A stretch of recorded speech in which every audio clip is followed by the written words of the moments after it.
नमस्ते, मी Snehal Karpankar. SP9 special crime diary मध्ये आपलं पुन्हा एकदा स्वागत.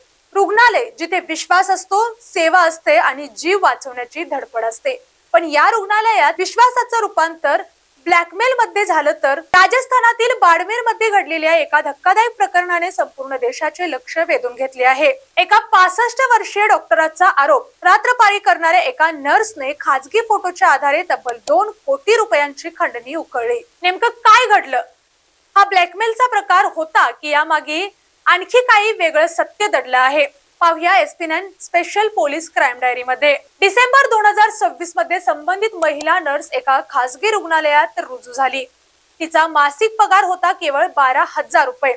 बहुतांश वेळा तिची रात्रपाळी असायची. ड्युटी दरम्यान चहा देणे, कागदपत्रे पोहोचवणे किंवा इतर कामांच्या निमित्ताने ती डॉक्टरांच्या खाजगी खोलीत जात असे. याच काळात डॉक्टरांचे काही खाजगी फोटो मोबाईल मध्ये टिपण्यात आल्याचा आरोप आहे. डॉक्टरांच्या तक्रारीनुसार यानंतर सुरू झाला ब्लॅकमेलचा खेळ. खाजगी फोटो सोशल मीडियावर टाकण्याची धमकी, बलात्काराचा खोटा गुन्हा दाखल करण्याची धमकी आणि जीवे मारण्याची भीती, या सगळ्यांच्या आधारे पैशाची मागणी सुरू झाली.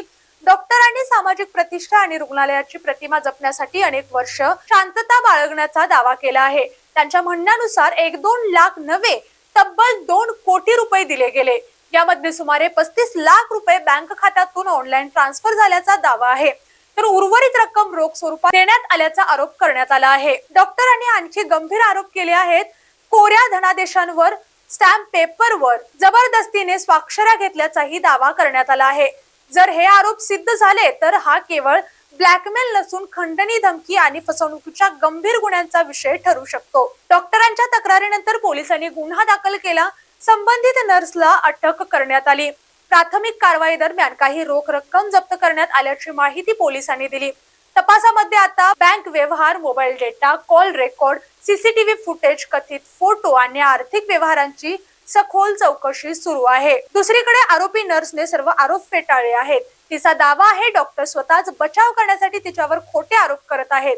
यामुळे या प्रकरणात अंतिम सत्य न्यायालयातील प्रक्रियेनंतरच स्पष्ट होणार आहे. या प्रकरणात अनेक धक्कादायक दावे आणि प्रतिदावे समोर आले आहेत. मात्र तपास पूर्ण होईपर्यंत आणि न्यायालयाचा निर्णय येईपर्यंत कोणालाही दोषी किंवा निर्दोष ठरवणे योग्य ठरणार नाही. कोणत्याही व्यक्तीला खाजगी फोटो, व्हिडिओ किंवा माहितीच्या आधारे धमकावले जात असेल तर त्वरित पोलिसांशी संपर्क साधावा. ब्लॅकमेलला बळी पडू नका, कायद्याची मदत घ्या. या प्रकरणाचा पुढील तपास आणि न्यायालयातील घडामोडींवर SP9 सतत लक्ष ठेवून आहे. मी स्नेहल आणि तुम्ही पाहत आहात SP9 special police crime diary. धन्यवाद.